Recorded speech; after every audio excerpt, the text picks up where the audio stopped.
예. 이 소식 좀 궁금하실 겁니다. 한강 공원에서 실종된 지 닷새 만에 숨진 채 발견된 이 대학생 사건과 관련해서 경찰이 수사 범위를 확대하고 있습니다. 그런데 오늘 수사의 주요 실마리가 될 것으로 기대했던 휴대전화가 한강 근처에서 발견이 됐지만 조금 전 그 의혹의 친구 휴대전화가 아닌 것으로 확인이 됐습니다. 화면부터 만나보겠습니다. 제가 알고 싶은 건 하나밖에 없거든요. 어떻게 새벽 3시 반과 4시 반 사이에 한강에 들어갔는지 제가 확신하는 거는 스스로가 그렇게 될 수는 없다. 모든 면에 있어서.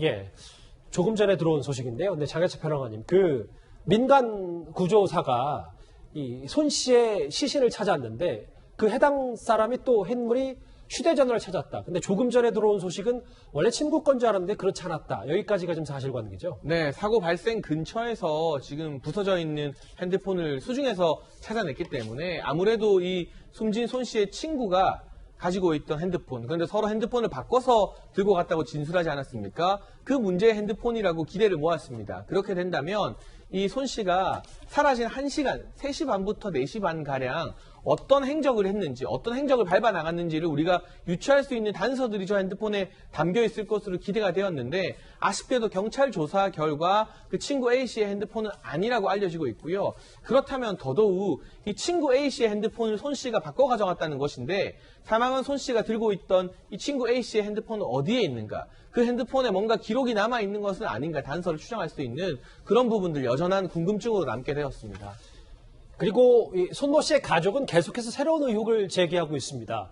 휴대전화와 친구 관련 문제들 의혹 제기인데요. 오늘 한 전문가는 이런 분석을 내놨습니다.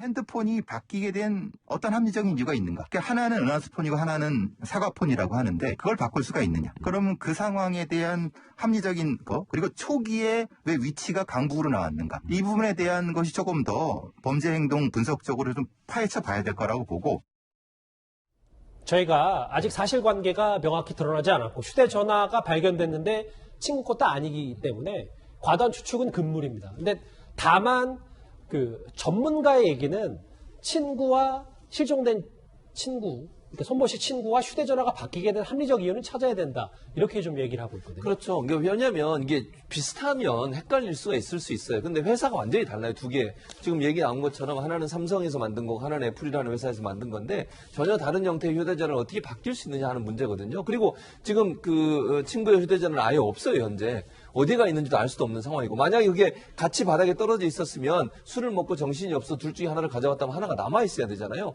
근데 지금 휴대전화가 없는 상황이라는 거죠. 이런 상황은 사실 상식적으로 이해가 안 돼요. 지금 현재로는 술이 취해서 얼떨결에 그냥 가져왔다고 얘기를 하고 있는 상황인데 이 부분을 좀 더 분석할 필요가 있다는 것이고 지금 전문가 얘기는 초창기에 친구의 그 휴대전화 기지국이 강북으로 나왔다는 점도 이해가 안 되는 부분이다. 왜 강북에서 이게 잡혔는지 신호가 이 부분도 해석하고 풀어야 될 부분이다. 수사당국에서 이 부분을 좀 더 집중적으로 봐야 된다. 이렇게 조언을 하고 있는 상황입니다. 예.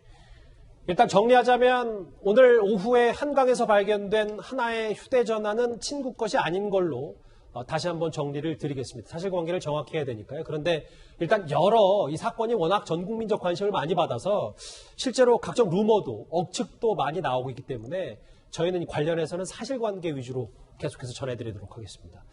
이 소식은 여기까지고요. 다음 주에 넘어가기 전에 지금까지 들어온 여러분들의 목소리를 만나보겠습니다. 첫 번째 댓글 볼까요? 생때 같은 자식을 갑자기 잃었는데 부모 심정 생각하면 가슴이 먹먹하다. 네, 맞습니다. 그래서 새로운 의혹도 계속 제기하는 것 같고요. 백신 일주일 못 참고 온갖 비난을 하냐, 그저 이 나라 잘못되기를 바라는 사람 아니냐, 수급 문제를 너무 비판을 위한 비판 아니냐라고 바라보시는 것 같습니다. 네. 퀴리 부인이 놀라겠다 귀가려서 참 생통맞게 두둔하느라 애쓴다 라고 의견을 주셨고요. 대통령에 대한 허위 비방도 묵인하라고 돈 넘은 악의적인 날조도 범죄다. 마지막 댓글 보겠습니다. 모욕 당해도 된다고 스스로 말해놓고 모욕죄를 고소를 하냐. 언행 불일치다. 앞서 댓글과는 다르게 대통령을 꼬집은 댓글까지 만나봤습니다.